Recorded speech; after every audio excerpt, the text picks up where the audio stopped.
इतिहासकारों के मुताबिक बाजी राउत स्वतंत्रता संग्राम में शहादत देने वाले सबसे कम उम्र के शहीद थे। उनका जन्म ओडिशा के ढेंकनाल में 1926 एक नाविक परिवार में हुआ था। बचपन में ही उनके पिता का देहांत हो गया था। इनकी माता ने ही इन्हें पाला पोसा और बड़ा किया। रोजी रोटी के लिए वो आसपास के घरों में काम करती या फिर खेतों में मजदूरी करती थी। बेटा जब थोड़ा सयाना हुआ तो वो भी नाव चलाने लगा। उन दिनों प्रदेश के राजा के प्रति जनता में बहुत आक्रोश था। वो उन्हें ऐसे वैसे फालतू के कर लगा पर परेशान करता था। शंकर प्रताप सिंह देव नामक ये राजा आए दिन लोगों को परेशान करने चला आता था। उसी समय में एक क्रांतिकारी हुआ करते थे जिनका नाम वैष्णव चरण पटनायक था। प्यार से इन्हें लोग वीर वैष्णव कहते थे। इन्होंने एक प्रजामंडल नाम का एक दल बना रखा था। अपने इस दल के जरिए वो आजादी और बगावत की लहर को दूर दूर तक फैलाते थे। इस दल में बच्चों को भी शामिल किया गया था। बच्चों की इस टुकड़ी को वानर सेना कहा जाता था।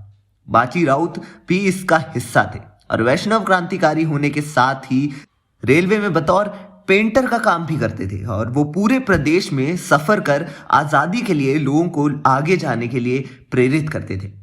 जब ढेंकनाल में बगावत के सुर ऊंचे होने लगे तो राजा शंकर प्रताप सिंह देव ने अंग्रेजों और दूसरे राज्यों के साथ मिलकर षड्यंत्र रचा।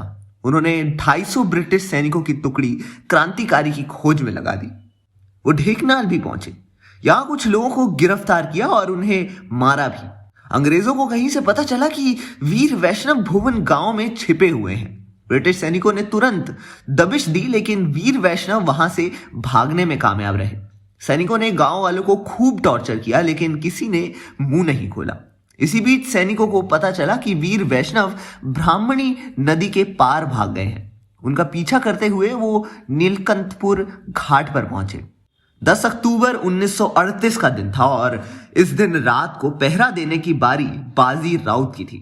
अंग्रेजी सैनिकों ने उनसे नदी पार करवाने को कहा, लेकिन बाजी राउत ने ऐसा करने से इनकार कर दिया। बार बार आदेश देने के बाद जब राजी नहीं हुए बाजी राउत, तो उन्हें अंग्रेजों ने बंदूक के बट से मारना शुरू कर दिया।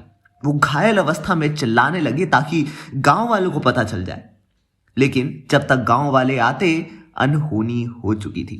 क्रूर अंग्रेजों ने उन पर गोली चला दी। वो शहीद हो गए।